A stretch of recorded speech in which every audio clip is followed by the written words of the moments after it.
In the dead of night, as the wind howled through the trees, Mira's antique shop stood silent. Among the dusty trinkets and forgotten relics sat a porcelain doll, its pale blue eyes gleaming faintly under the moonlight. Evelyn was no ordinary doll. She had a presence, a heaviness that seemed to fill the room even when no one was near. It started with whispers, soft as a breath, calling Mira's name from the shadows. At first, she thought it was her mind playing tricks, but then the doll began to move. And when the first scream echoed through the town, Mira realized Evelyn was far more than just a relic of the past. The doll wasn't just haunted, it was alive, and it was waiting. Mira loved antiques. Her tiny shop on the outskirts of Holloway was filled with peculiar objects, things that whispered stories of forgotten times. One cold autumn morning, she stumbled upon a peculiar estate sale deep in the woods. Among the dusty relics, Mira's eyes fell upon a porcelain doll. The doll was exquisite, yet unsettling. It had an impossibly perfect face with crimson lips, pale blue glass eyes, and golden curls framing its face. The craftsmanship was flawless, but what drew Mira was its attire, a deep crimson velvet dress with tiny lace trim, looking surprisingly pristine despite the decay surrounding it. "She's yours for free," muttered the elderly seller. His voice trembled, and his gaze darted nervously between Mira and the doll. "But be careful, she doesn't like being ignored."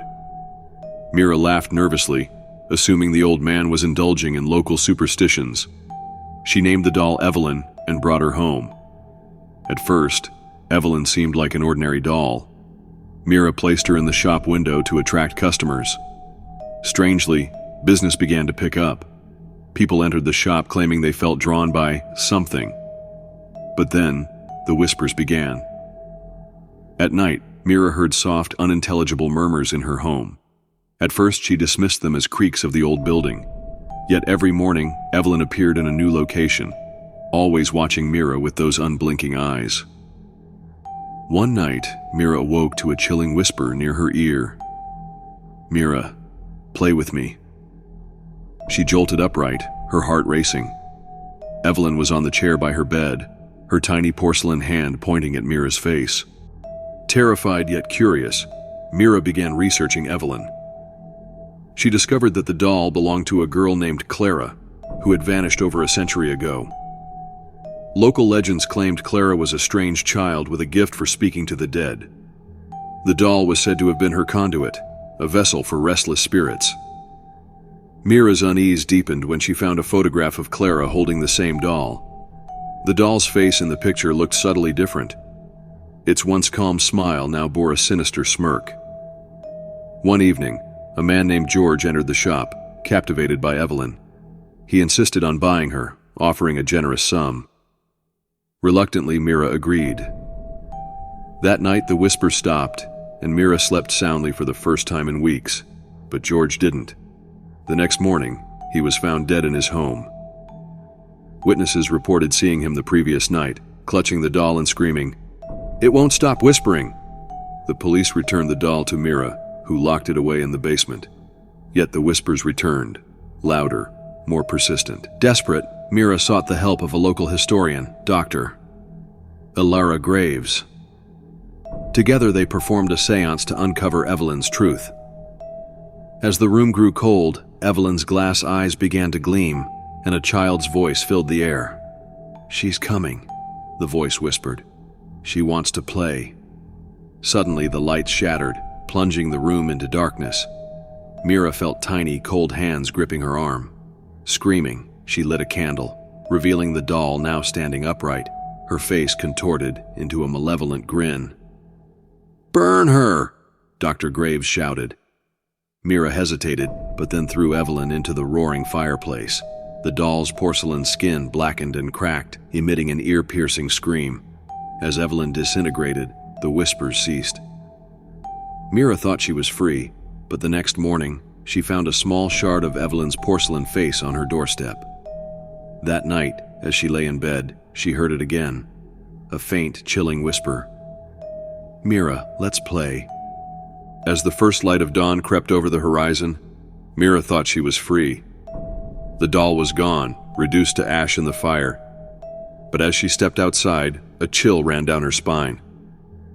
There, on her doorstep, lay a small, shattered piece of porcelain, an eye, still gleaming with that same unsettling blue. And then, in the stillness of the morning air, she heard it, a soft, familiar whisper, as chilling as the first. "Mira, let's play."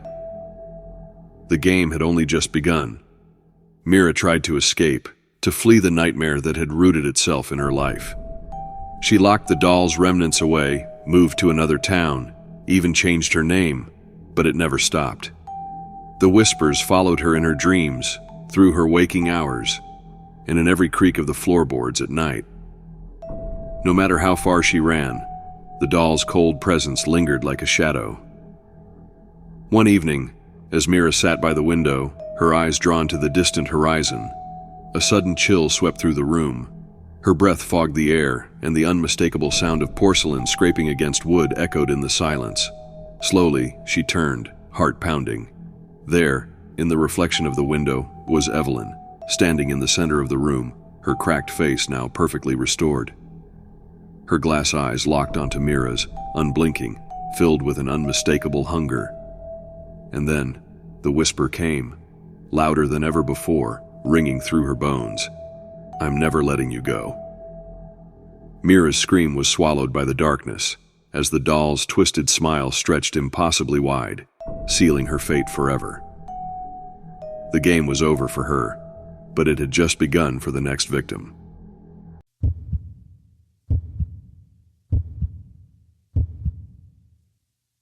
Beneath the moonless sky of Blackwood Forest, a single tree stood apart from the others, its gnarled branches reaching like claws, its roots twisting through the earth like veins of some ancient beast. Locals called it the Whispering Tree, a name spoken only in hushed tones, as though the mere mention might summon its wrath. No one dared venture near it, not after the stories, the disappearances, the voices in the wind, the shadows that moved when no one was there.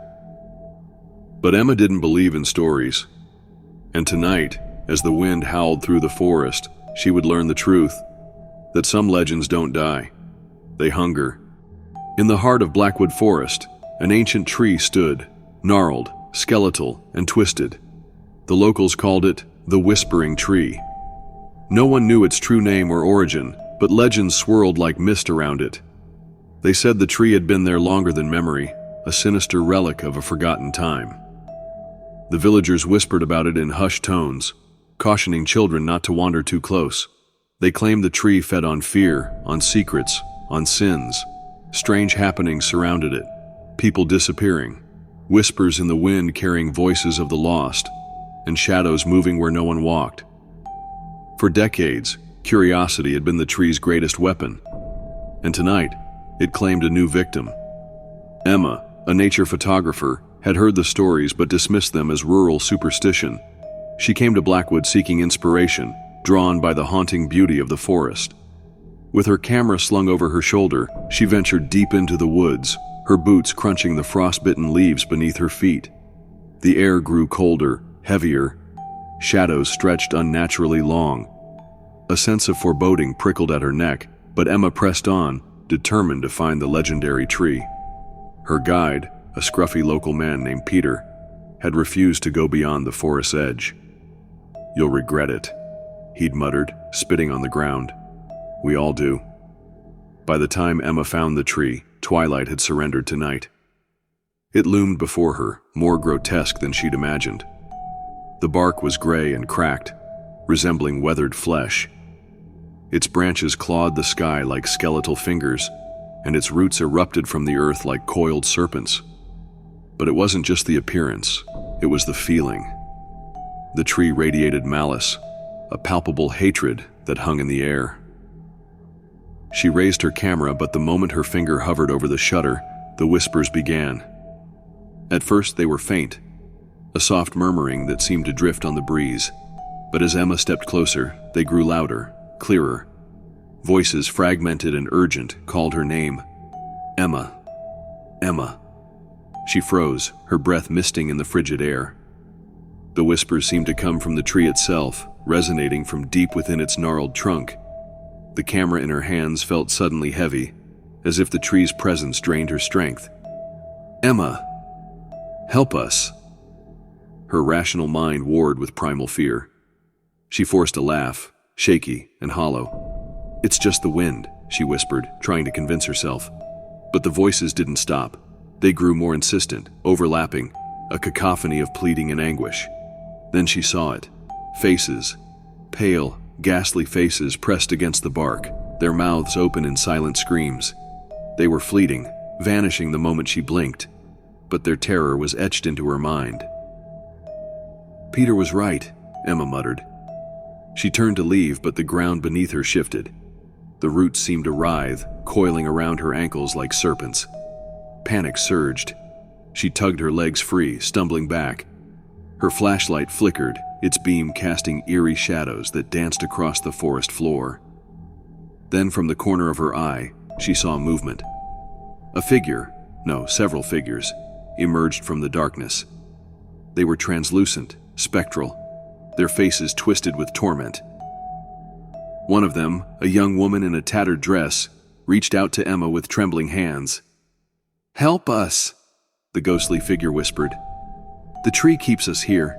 It feeds on us. On you." Emma's heart pounded.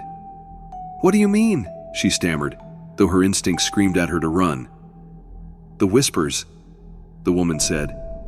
"They draw you in. And once you're close, it takes you. It plants you here, and you become part of it." Emma stumbled back, clutching her camera, as if it could protect her. The woman's face dissolved into ash, scattering in the wind.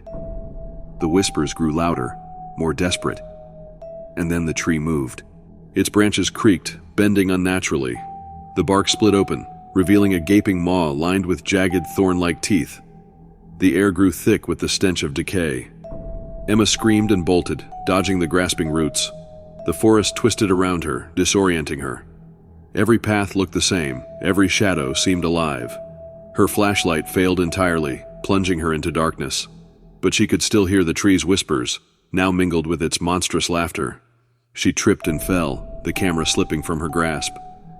As she scrambled to her feet, she felt the roots again, wrapping around her arms and legs, dragging her back toward the tree. She clawed at the ground, screaming, but the whispers drowned her out. "Stay with us," they said. "Forever."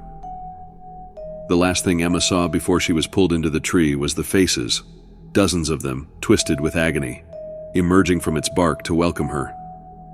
The next morning, Peter stood at the edge of the forest, gazing at the fog that clung to the trees like a shroud. He sighed, muttering a prayer under his breath. He knew Emma wouldn't return. No one ever did. Far away, in the heart of the forest, the whispering tree stood silent once more, its branches heavy with new whispers waiting to be heard. And so, the whispering tree stood silent once more, its branches swaying gently in the cold wind, as if in satisfaction. The forest swallowed the last echoes of Emma's struggle, leaving only the whispers to linger. Soft, insidious, promising secrets to those who dared to listen. Far away, at the forest's edge, the sun began to rise, casting pale light on a world that would never know what happened beneath its ancient canopy. But deep in the heart of Blackwood, the tree waited, hungry, patient, knowing someone would come again. They always did. Beware the whispering tree, for it is patient, and its hunger is eternal.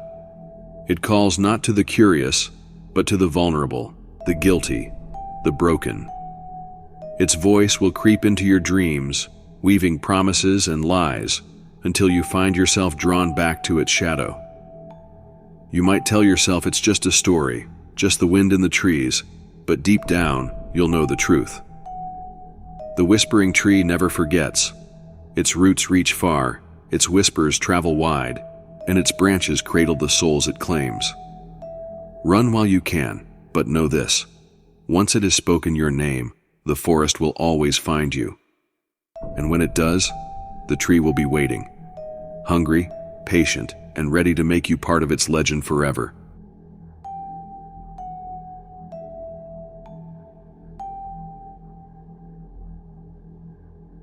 was the perfect tree, majestic, evergreen, and alive. But by the time the family realized just how alive it was too late, and it wanted more than just decorations. The Holloway family wanted this Christmas to be magical. Their new home, a sprawling old house in the middle of the woods, called for something spectacular. When they stumbled upon the massive pine tree deep in the forest behind their home, they knew it was perfect. Towering over 30 feet tall, its needles glistened with frost, and its trunk exuded an ancient strength. But they should have left it there. It took hours to chop it down, and even longer to drag it back to the house. The effort was worth it. Decorated with hundreds of sparkling lights, glittering ornaments, and a glowing star at the top, it became the centerpiece of their home. Guests at their Christmas party called it breathtaking, though one old neighbor muttered something about disturbing the woods. The family laughed it off, drunk on holiday cheer. That night, as the house fell silent, the first whispers began. Ellie, the teenage daughter, woke up to a faint rustling sound. She padded downstairs, her phone flashlight cutting through the darkness. The tree stood still, regal as ever. But something was wrong. Several ornaments, ones she swore were placed higher up, were now clustered at the base, almost as if they had fallen or moved. Must have been the cat, she whispered, but the family cat Muffin was nowhere to be seen. By morning, Muffin was still missing. The family assumed she had snuck outside, despite the freezing weather. No one thought to check the tree. The whispers grew louder the second night, like the creak of ancient wood bending in the wind. This time, it woke Jake, the youngest. He tiptoed downstairs, drawn by a faint glow coming from the tree. He reached out to touch a low-hanging ornament shaped like a gingerbread man. The branch moved, not like a sway from the wind, but a deliberate jerking motion. Jake yelped and backed away, knocking over a chair. His parents rushed downstairs, dismissing his babbling about the tree grabbing him as a bad dream. But the next morning, Jake was gone. Desperate, the Holloways called the police, but no one had seen Jake. The officers noticed nothing unusual about the tree, despite its towering presence in the room. That night, Ellie and her parents sat in the living room, staring at the tree. "I don't care how beautiful it is," Ellie whispered. "It's creepy." As if in response, the lights flickered. When they steadied, the ornaments had shifted again. This time, they formed a perfect ring around the base, almost ceremonial. Then the whispers began anew, louder now, a chorus of unintelligible murmurs that seemed to come from the very heart of the tree. Ellie's mother, Lisa, was the next to disappear. She stayed behind after the others went to bed, determined to solve the mystery. Hours later, a blood-curdling scream shattered the night. Ellie and her father ran downstairs to find only the tree, its branches thicker, darker, almost pulsating. Among the needles was something shimmering, a golden bracelet that had belonged to Lisa. "We have to get rid of it," Ellie screamed, but her father froze, entranced by the tree's eerie glow. "Maybe. It wants something," he muttered, his eyes glazed. Ellie was alone now. Her father hadn't come back after sitting beneath the tree. She swore she saw it move, its trunk splitting open just enough to swallow him whole. Terrified, she doused the tree in gasoline, striking a match with trembling hands. But the whispers turned into screams, a cacophony of voices begging, threatening, pleading. The tree's branches lashed out, snuffing the match before she could drop it. And then she saw it. Her family. Their faces stretched across the bark, mouths open in silent screams. Their eyes moved, following her. The tree wasn't alive. It was alive because it had absorbed them. The next day, a new family moved into the Holloway house. They admired the massive tree left behind, still standing tall and proud in the living room. "It's perfect," the mother said. And deep within the tree, Ellie's face joined the others, her eyes wide with terror. They never should have disturbed the woods, because some trees aren't meant to be taken.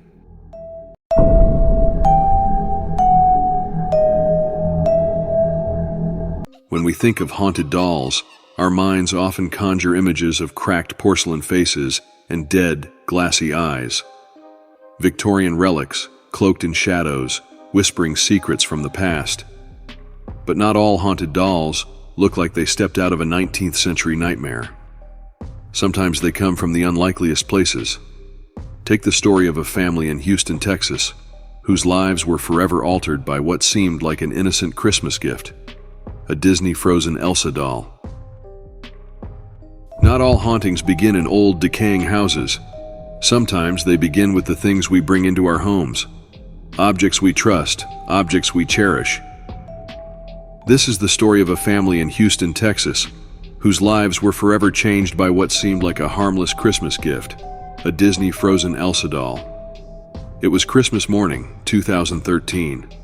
The living room was alive with laughter. Wrapping paper littered the floor as a young girl tore open her most anticipated gift, a Disney frozen Elsa doll. The doll smiled up at her, its bright blue dress glittering in the twinkling light of the Christmas tree. "Mom, Dad, it's Elsa. She's so pretty." The little girl's excitement was infectious. She pressed the button on Elsa's chest, and the doll sang its iconic song, "Let It Go." Her voice filled the room, cheerful and full of life. In that moment, nobody could have imagined the nightmare they had just welcomed into their home. Elsa quickly became the little girl's favorite toy. She carried her everywhere, even sleeping with the doll tucked under her arm. But by 2015, things started to change. The first sign came when Elsa refused to sing on command. The family brushed it off as a technical glitch, but soon, Elsa began singing by herself, at odd times and without anyone pressing her button. "It's just broken. We'll replace the batteries." But new batteries didn't help. Instead, Elsa began alternating between singing in English and Spanish, something she was never programmed to do. The cheerful voice had taken on a warped, almost mocking tone. By 2019, the family's unease had turned to fear. Elsa's songs would start in the middle of the night, waking the household. Sometimes the doll would go silent for days, only to suddenly spring to life. It wasn't just the singing either. They began finding Elsa in places they hadn't left her, on the kitchen counter, in the daughter's closet, or on the stairs. At first, they thought someone in the family was moving her as a joke, but no one confessed. "Who keeps moving this thing? It's not funny anymore." The truth began to sink in. The doll was moving on its own. Determined to end the madness, the family decided to throw Elsa away. The father placed her in a trash bag, sealed it tightly, and threw it in the outdoor bin. For the first time in months, the house felt normal again. But their relief didn't last long. "Mom, Elsa's back." They found her days later, sitting upright in the living room, her unblinking eyes fixed on the couch. Nobody knew how she got there. The trash had been collected. The bin was empty. Growing desperate, the family reached out to a friend, a collector of unusual items, who offered to take the doll off their hands. They carefully packed Elsa in a box, sealing it with tape, and shipped her away. For a few weeks, the family felt at peace, but their friend called them one night with a chilling revelation. "That doll you sent me, it's back at your house. I swear it's not here anymore." Fear crept back into their lives as they realized Elsa had returned yet again. The doll seemed unstoppable. The family decided to destroy the doll. Late one night, they built a fire in their backyard and threw Elsa into the flames. Her dress melted, her plastic body bubbled, but her face, her haunting, unscathed face, remained. The fire had no effect. Elsa was invincible. Finally, they decided to send Elsa far away, to an unknown location, hoping the doll would never return. For now, the house is quiet. But the family lives in constant fear, waiting for the day they'll find Elsa in their home again. They don't know how she comes back. They don't know why. All they know is, she always does. Some objects are more than they appear. Some carry a darkness that can't be explained. This family thought they were buying their daughter happiness. Instead, they invited a nightmare into their home. The next time you hear a toy singing in the dark, ask yourself, is it really just a toy? The doll wasn't just moving or singing anymore. It felt alive. Objects around the house began to shift on their own. The family would find picture frames knocked over, furniture slightly moved, and doors that had been locked mysteriously left ajar. But it was the voices that truly broke their sense of safety. "Mom, I think I heard her talking to me last night." The little girl swore she heard Elsa whisper her name in the dark. At first, the parents dismissed it as a child's imagination. But then, the mother started hearing it too. A faint, melodic voice calling her name from the shadows. The father, ever skeptical, brushed it off. That is, until he woke one night to find the doll sitting at the foot of their bed. Desperate for answers, the family began researching the doll, hoping to uncover some logical explanation for what was happening. They found stories of similar experiences, objects moving on their own, toys that seemed to have a mind of their own. But one story caught their attention, a tale of another Elsa doll, sold in the same region, that had been blamed for a series of tragedies. The doll had belonged to a family who claimed it was cursed, bringing illness and bad luck. They too had tried to get rid of it, only to have it return. Could it be the same one? That's impossible. The connection was impossible to ignore. The family began to believe they hadn't just bought a doll, they had inherited a curse. As weeks turned into months, the doll's presence began to affect the family's mental health. The little girl, once full of joy, became withdrawn and quiet. She refused to sleep in her room, terrified of being near Elsa. The parents started arguing more frequently, their nerves frayed by sleepless nights and the constant fear of what Elsa might do next. Even the family dog, normally cheerful, began cowering and growling whenever the doll was near. "This is tearing us apart. We have to end this, somehow." But how do you fight something you don't understand? How do you stop something that refuses to be destroyed? In their desperation, the family turned to a paranormal expert. A local medium agreed to visit the house, her expression turning grim the moment she stepped inside. The medium claimed the doll carried a dark energy, a presence that was feeding off the family's fear. She performed a cleansing ritual, chanting over the doll and sealing it in a blessed box. For a moment, it seemed like the nightmare was over. "Do not open this box. Keep it sealed and take it far away." The family followed her instructions, placing the sealed box in a storage unit miles away. But even that wasn't enough. Months passed without incident. The family began to relax, believing they had finally rid themselves of Elsa. But one night, a knock came at the door. The father opened it to find no one there, only a box, sealed with the same tape they had used months ago. He hesitated, his heart pounding, before prying it open. Inside was Elsa, her blue dress pristine, her unblinking eyes staring back at him. How is this possible? That was the last straw. The family packed their belongings and moved far away, leaving Elsa and their memories behind. For now, the doll remains in that house, waiting for its next victim.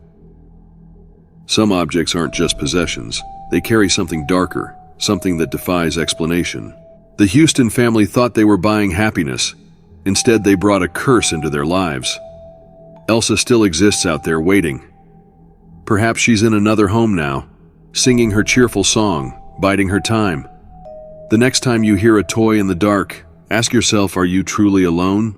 Are you truly